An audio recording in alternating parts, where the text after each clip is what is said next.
Hello అండి, అందరికీ నమస్కారం. భారతి టీవీ ప్రేక్షకులందరికీ స్వాగతం, సుస్వాగతం. మరి ఈ రోజు హాట్ టాపిక్ ఏంటి అంటే ప్రెజెంట్ అంతా ఆంధ్ర ఎలక్షన్స్ గురించే మాట్లాడుకుంటున్నారు. ఆంధ్ర ఎలక్షన్స్ జోరుగా హుషారుగా స్టార్ట్ అయిపోయాయి. మరి గెలుపు ఎవరిది అనేది అందరిలో ఉత్కంఠ నెలకొంది. మరి ఈ నేపథ్యంలో మనం చిలక జోస్యం ద్వారా ఆంధ్రప్రదేశ్ ఎన్నికల్లో గెలుపు ఎవరిది అనేది ఒక్కసారి తెలుసుకోవడానికి ప్రయత్నం చేస్తున్నాము. మనతో పాటు ఈశ్వర్ గారు ఉన్నారు. ఇంకా ఆలస్యం చేయకుండా చిలక జోస్యం ఏం చెప్తుందో ఆయన మాటలో తెలుసుకుందాం. హాయ్ అండి, నమస్కారం. నమస్కారం. ఎలా ఉన్నారు? బాగున్నాను, మీరు బాగున్నారు? నేను చాలా బాగున్నాను. ఓకే, ఆంధ్రప్రదేశ్ ఎలక్షన్స్ అంటే ఇప్పుడు చాలా ఉత్కంఠ నెలకొంది. ఒకవైపు పవన్ కళ్యాణ్ గారు, చంద్రబాబు నాయుడు గారు, అలానే మన జగన్మోహన్ రెడ్డి గారు, ముగ్గురు కూడా పోటాపోటీగా ప్రచారాలు జోరుగా అందుకున్నాయి. మరి ఈ నేపథ్యంలో గెలుపు ఎవరిది అనేది ఎవరికి అంతు చిక్కట్లేదు. ప్రతి ఒక్కరు కూడా మాకు మేమే గెలుస్తామనే పోటీ అయితే కనిపిస్తూ ఉంది. సో మనం ఒక చిన్న ప్రయత్నం చేద్దాం. చిలక జోస్యం ద్వారా ఇది మనకి ఎవరు గెలుస్తారు అని ఎంతవరకు 100% ఇస్తుందండి చిలక జోస్యం మనకి? చూడమ్మా, చిలక జోస్యం ఇప్పటి నుంచి కాదు. అవును, ఇది 70-80 సంవత్సరాల నుంచి ఉన్నది. పాత తరం వాళ్ళ నుంచి ఉంది, మా తాత ముత్తాతల నుంచి ఉంది. అవును, ఇప్పుడు కూడా నడుస్తుంది. ఇప్పుడు ఏమంటే అన్ని అయినాయి కాబట్టి అంతగా ఇది లెక్క చేస్తలేరు. అవును, మా తరం వాళ్ళకే లాస్ట్ అండి ఇది. తర్వాత ఇక మా పిల్లలు కంటిన్యూ చేయట్లేదు, చేయడం లేదు. ఇప్పటి నుంచి బంద్. 70-80 సంవత్సరాలు అయినాయి. దీని మీద నమ్మకం చాలా ఉందండి, చాలా మందికి ఉంది. ఎందుకంటే చిలుక అంటే ఏది తీస్తుంది, ఏ ప్రశ్న తీస్తుంది, దాంట్లో ఏది తీస్తుంది, ఏ బొమ్మ తీస్తుంది, ఏ దేవుడు బొమ్మ తీస్తుంది అనేది గుర్తింపు చాలా ఉంది. ముఖ్యంగా మహారాష్ట్ర, తెలంగాణ, ఆంధ్రప్రదేశ్, కర్ణాటక ఈ 4 రాష్ట్రాల్లో ప్రాచుర్యం చిలక జ్యోతిషం పక్కా ఉంది. ఓకే, మీరు తెలంగాణ ఎలక్షన్ లో కూడా ఇలా చిలక జ్యోతిషం ద్వారా మనకి సీఎం మనకి ఇక్కడ అవుతారు, ఎవరు అవుతారు అనేది మీరు గెస్ట్ చేయడం జరిగిందండి? గెస్ట్ అయితే నేనైతే ఇప్పటిదాకా చిలక జ్యోతిషం చూశాను కానండి, ఇలాంటి పొలిటికల్ మాత్రం ఎప్పుడు చూడలేదు. ఫస్ట్ సారి ఇదే నేను చూడను. ఓకే ఓకే, మరి చూద్దాం, మనం కూడా ఒక ప్రయత్నం అయితే చేద్దాం. ఓకే అండి, ఓకే మరి చెప్పాలని వచ్చాను. Okay, thank you so much అండి. మరి చిలక జ్యోతిషం ద్వారా ఆంధ్రప్రదేశ్ ముఖ్యమంత్రి ఎవరు కాబోతున్నారు అనేది ఒకసారి అడిగి చూద్దాం.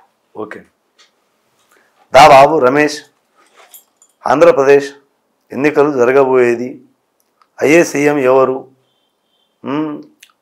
చంద్రబాబు నాయుడా, వైఎస్ జగన్, లేకుంటే పవన్ కళ్యాణ్? చూడండి, రమేష్ ఖచ్చితంగా రాశి బలం మీద.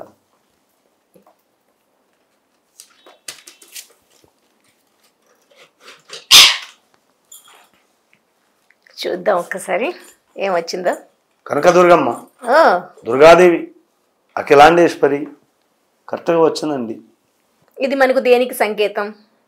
ఇది కనకదుర్గమ్మ అంటే విజయం అపజయం, ఇది రెండుకి నానుడి. ఓకే, ఇది దుర్గమ్మ తల్లి అంటే ఇది విజయమా అపజయమా అన్నట్టు ఒక మార్గానం ఉన్నది. అందుకోసమే దుర్గమ్మ తల్లి వచ్చిందండి. ఇది విజయరహస్యమే కదా. ఇప్పుడు ఆంధ్రప్రదేశ్ ఎలక్షన్ జరుగుతున్నాయంటే ఒకరు గెలవాలి, ఒకరు ఓడాలి. అది విజయమా అపజయమా అనేది ఆ తల్లి ఒక దారి చూపిస్తుంది. అర్థమైందా? మరి ముగ్గురులో ఎవరు వస్తారు అనేది చెప్తాను, ఒక్కొక్కరి మీద చెప్తే అర్థమైంది. ఎంతైనా సీనియర్ చంద్రబాబు నాయుడు అండి. ఫస్ట్ ఆయన గురించి మాట్లాడుకుందాం. చంద్రబాబు నాయుడు జాత్యం, ఈయన చిక్కడు దొరకడు, చెప్తే నమ్మడు.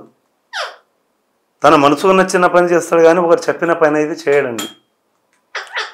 ఈయనకి గురు చెప్పిన విద్య లేదు, పెద్దలు చెప్పిన బుద్ధి లేదు. సొంత బుద్ధి, సొంత ఐడియా, సొంత నిర్ణయాలు, సొంత ఆలోచనలు, సొంత పనులతోటే సాధించారు ఆయన.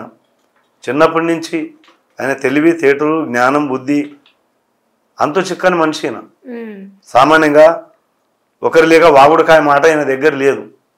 ఏదైనా ఉంటే వేస్ట్గా ఉంటాడు. ఆయన ధైర్య సాహసాలు లోపల చాలా ఉంటాయి.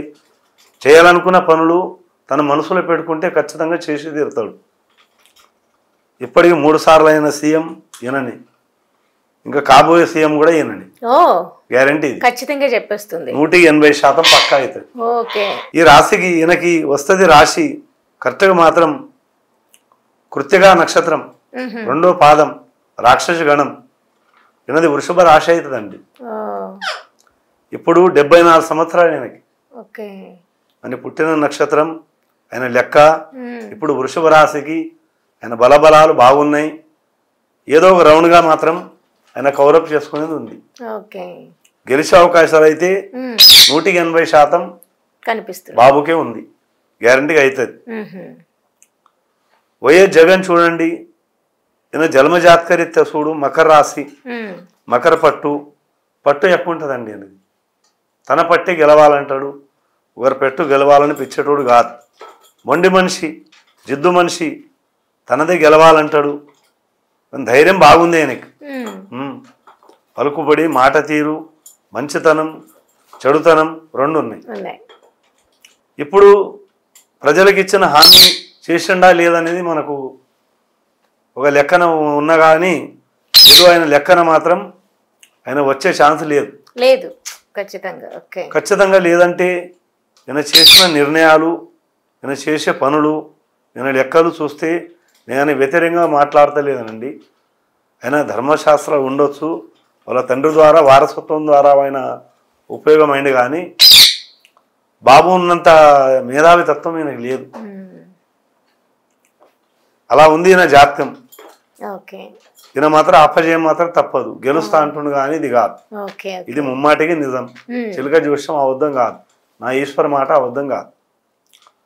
మూడోది పవన్ కళ్యాణ్, కన్యరాశి, ఆవేశం ఎక్కువ, పని తక్కువ, ఆచరణ పెద్దది.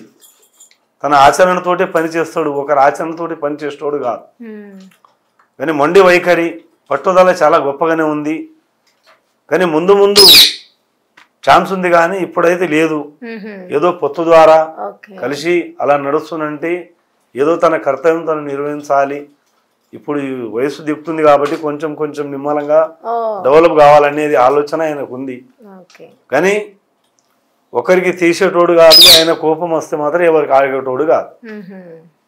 పవన్ కళ్యాణ్ కూడా మేధావి తత్వమే.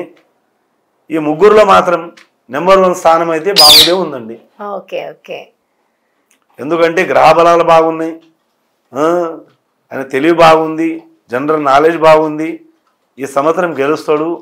2వ స్థానంలో మాత్రం సీట్లు ఈయనకు వస్తాయి, 3వ స్థానం సీట్లు పవన్ కళ్యాణ్కి వస్తాయి. ఓకే, ఫైనల్ గా మనకి సీఎం ఎలక్షన్స్ లో నిలిచేది బరిలో అయితే చంద్రబాబు నాయుడు గారు అనేది పక్కాగా తెలుస్తుంది చిలక జోస్యం ద్వారా. గ్రేట్. మరి అసెంబ్లీ ఎన్నికల్లో ఎలా ఉన్నాయో ఒకసారి చూద్దాం. అసెంబ్లీ ఎన్నికల్లో చాలా మంచిగా ఉన్నదమ్మా.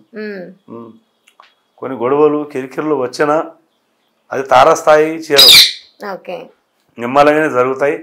శాంతియుతంతో జరిగి గెలిచే అవకాశాలు కనిపిస్తుంది. ఓకే, చిలక జోస్యం అంటే ఇప్పుడు మీరు అన్నట్టు అప్పటి పూర్వకాలం నుంచి ఉంది. నల్లదమయంతి టైం నుంచి మనకి చిలక జోస్యం అనేది ఒక ప్రాచుర్యంలోకి వచ్చింది. మరి ఇప్పుడు దీన్ని నమ్మడం తగ్గించేశారు, ఎందుకంటారు? జనాలు ఎందుకు నమ్మడం తగ్గించేశారంటే అమ్మా, ఫస్ట్ జనాలకి అంత జనరల్ నాలెడ్జ్ లేదు, అంత పేపర్ చదివేటోళ్ళు గారు. ఒక రేడియో ఉండి తర్వాత టీవీ వచ్చేసింది, టీవీ తర్వాత సెల్లు అవి ఇవి బుక్స్లు, ఇప్పుడు దీంట్లో రాయడం, అందరు రాయడం నేర్చుండ్రు. ఇప్పుడు యూట్యూబ్లో వెళ్ళినాయి, ప్రతి వారు జ్యోతిషం దాంట్లోనే చూసుకుంటారు తప్ప దీని మీద శ్రద్ధ లేదు. దాంట్లో మాసుంటోళ్ళు ఊర్లో తిరగాలంటే కూడా పెద్ద పెద్ద సిటీలలో బిల్డింగ్లలో పిలుస్తలేదు. ఎందుకంటే చాదస్తం, అనుమానం, లేనిపోని అవమానం. కానీ లక్షలు దోసుకునేటోళ్ళు ఉండండి, మా చిలక జోష్యంలో అట్లా లేదు. 100 తీసుకున్నాం, 500 తీసుకుంటాం, 1000 రూపాయలు తీసుకుంటాం, అంతే తప్ప మాకు ఎవరు ఏమన్నారు. సీఎం అన్నాడు, పిఎం అన్నాడు, ఎవడు అన్నాడు. ఎందుకంటే ఇలా కడుపు తిప్పాలని అనుకుంటారు అంతే. కానీ మేము ద్రోహం చేశానని ఇప్పటివరకు ప్రూఫ్ లేదండి. ఉన్నదా చెప్పి చూడండి, సోషల్ మీడియాలో ఎక్కడైనా చెప్పి చూడండి. చిలక జోష్యం వేస్ట్ అని అనరు, ఏమంటే కొంచెం నిజం చెప్తారు, కొంతమంది అబద్ధం చెప్తారు అనేది ఉన్నది. అని 170% అయితే శాస్త్రం చిలక జోష్యం పక్కా ఉంటదండి. దీనికి మనం నేర్చుకోవాల్సింది ఏమైనా ఉంటుందా? మీరు ముందుగా అభ్యసించాల్సింది? మేము తులజాపూర్ భక్తులం అండి. తులజాపూర్ ఉన్నది కదా అమ్మవారు, తులజాపూర్ భక్తులం. ఫస్ట్ మా తాతలు పాటలు పాడేటోళ్ళు, అమ్మవారి పాటలు అట్లా పాడి తాయితలు ఇచ్చేటోళ్ళు బాగలేని వాళ్ళకి. అలా రాంగా ఇలా చిలక జోష్యం అయిపోయింది. ఇలా చిలక జోష్యం నేర్పించి అప్పట్లో మాకు చాలా గౌరవం ఉండేది. కానీ ఇప్పుడు రాంగా మొత్తం తగ్గిపోయింది. కానీ చిలక జోష్యం అనేది నమ్మకం ఇప్పటికీ పెద్ద మనుషులకు తెలుసు. 70-80 వయసు ఉన్న వాళ్ళకి చాలా నమ్ముతారు. 70-80% పక్కా చిలక జోష్యం నమ్మకం ఉంది. మేము ఎక్కువ తీసుకోము, ఒకరి దగ్గర ద్రోహం చేయం. ఖచ్చితంగా జరుగుతుంది మనకి జరుగుతుంది. 90% రిజల్ట్ అనేది పాజిటివ్ రిజల్ట్ అనేది 80% కరెక్ట్ వస్తుందండి. మా దాంట్లో కూడా కొందరు నేర్చిన వాళ్ళు ఉంటారు, నెరవేరిన వాళ్ళు ఉంటారు, కానీ నోటి వాక్కు కూడా కొంతమంది ఉంటది. అవును. కొందరు శాస్త్రరీత్యా కూడా నేర్చుకున్న వాళ్ళు ఉన్నారు. అలా అని నష్టం చేసేటోళ్ళు గారు మా దాంట్లో. ఓకే. చిలక జోషం అనేది అపనమ్మకం కాదు. ఏమంటే చిలక పక్షి బంధించరా అనేది ఒక పేరుంది తప్ప ఇది ఏం ఏం లేదండి. లేదు. ఓకే. సో ఇప్పుడు మళ్ళీ మనం పెట్టి మళ్ళీ తీసినా మనకి చిలక అనేది అదే కార్డు తీస్తుందనా? తీస్తుంది. అదే తీస్తుంది. ఓకే. మనకి చంద్రబాబు నాయుడు గారే మళ్ళీ సీఎం గా వస్తారు ఆంధ్రప్రదేశ్ కి అనేది ఖచ్చితంగా పక్కండి, అది వచ్చేదైతే గ్యారంటీ తప్పదు. ఓకే.